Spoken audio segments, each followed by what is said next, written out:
I just completed the impossible.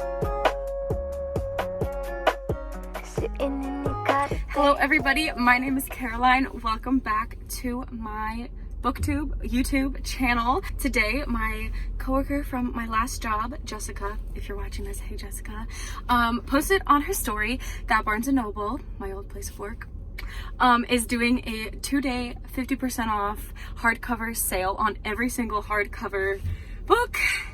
And I'm currently in my hometown. I've been wanting to visit this hometown Barnes & Noble because I'm addicted to Barnes & Noble, even though I have spent the most of my life the past year there working for the man. But I needed to go. Especially since I don't have my employee discount anymore. I had no choice but to go and hoard hardcover books, especially because I am a fiend for hardcover books. I love reading in hardcover, and yes, maybe I just got an iPad that doubles as an e-reader, and I swore to only try to read ebooks for now because I've purchased enough books. I couldn't help myself. And I deserve a treat, you know? I deserve a holiday treat. So basically I went and I got crazy with it. I barely took any footage in the store because I don't want to be like disrespectful filming in a store, but I just thought I'd do a quick little haul and also like kind of describe my frame of mind and my thought process around which books I wanted to get and then which books I actually ended up getting.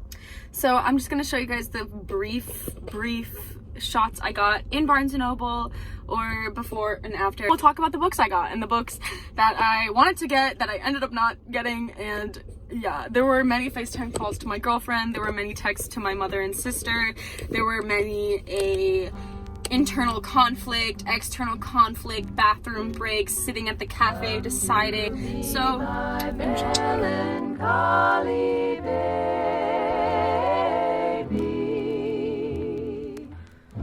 cuddle up and don't be blue.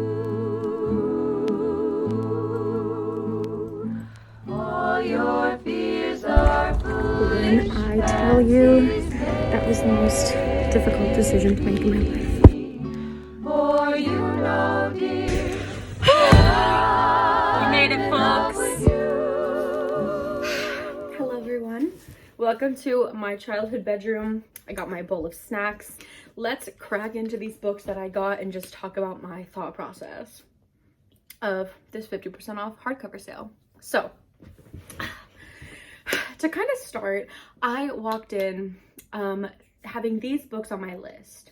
Nightbitch by Rachel Yoder, Milk Fed by Melissa Broder, Bars, Animal by Lisa Taddeo, and Burn It Down by Brienne Foss. Yeah, these were books that I saw on Sunny Book Nooks TikTok.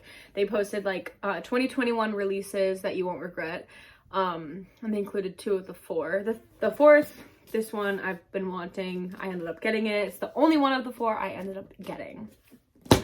So I went in there and I do what I normally do when I go to buy books, which normally I pick up the book, read the inside cover, the part that has the summary, and then I'm like, I stew on it. Like, do I want to read this? You know, do I want to like dedicate my time to read this? And then sometimes I flip through it because I live for a spoiler, a self-spoil moment. And then sometimes I go on my good friend Goodreads and I check out what people are saying on Goodreads. I check out the good reviews, I check out the bad reviews, and then I just stew on it, you know? And I decide, do I want to spend my money to read this book? Do I wait? Do I add it to my list? Blah, blah, blah.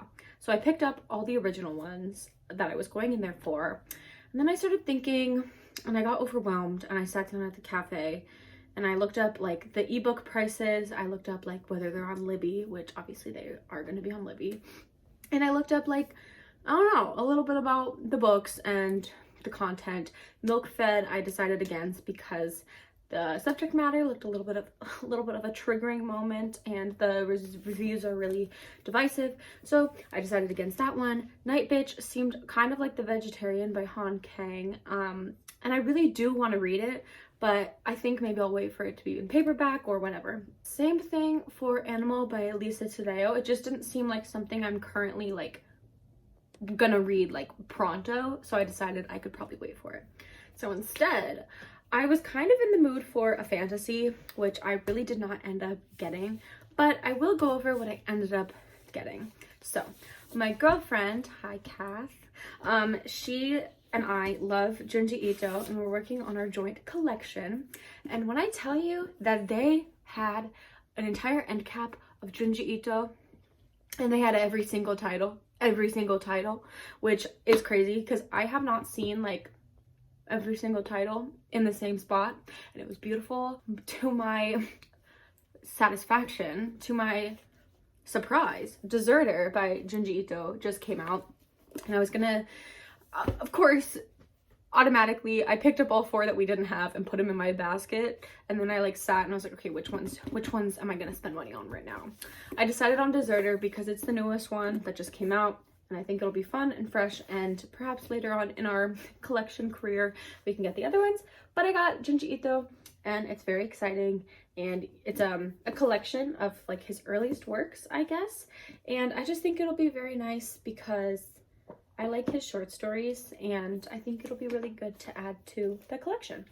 Next, I already talked about this one, but it is Burn It Down by Brienne, or edited by Brienne Foss. And it's basically just a huge collection of a bunch of different feminist manifestos. We've got a ton of different ones. We have like the Riot Girl Manifesto, the Queer and Trans Manifestos, tons of different ones. And I think that it'll be a really interesting like read to kind of thumb through, highlight, and just kind of dissect. I've been eyeing it for a while, and I didn't buy it because it was expensive. So this half off situation was the best time to get it. So yay.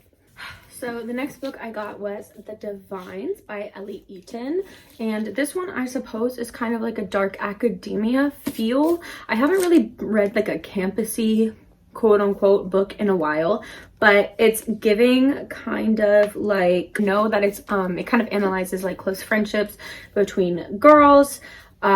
It's supposedly kind of, I don't know, about like an English boarding school. I guess it's one character, Josephine, kind of reflecting on her childhood, or not her childhood, her girlhood at school. I don't know, it just seems really interesting, kind of like an analytical, retroactive take of a woman reflecting on her teenhood. And I don't really know what else to say about it, but it seems really cool. I've heard really good things, and I think it'll be lovely. And finally, the last one I got was Dear Miss Metropolitan, and this is by Carolyn Farrell, and I'm very excited. I'd seen this when I worked at Brienne.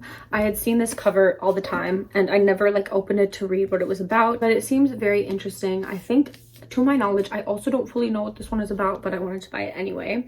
It's, I think, about 3 girls who get kidnapped, and it kind of chronicles their life for the next 10 years. And then, to my knowledge, there is also like a newspaper woman, perhaps named Miss Metropolitan, I think. Like, the general public kind of ignores the story of these girls after they're rescued, or something like that unfolds, and it's kind of, I think, like a commentary on missing women. I'm very excited to read it.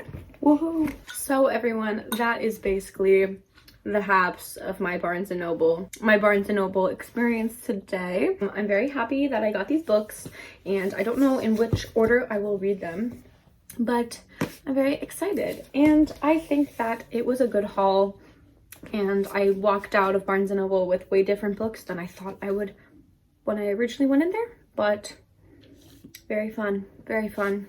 And I'm glad I got to do a little booktube video, because I was like, oh no, what am I gonna do next? But yeah, if you've read any of these books, or have any recommendations, or have any comments, questions, concerns, please leave those down below. Talk to me. Thank you for joining me, friends. And thanks for listening to me talk about books. Peace out. I'll see y'all next time. Bye.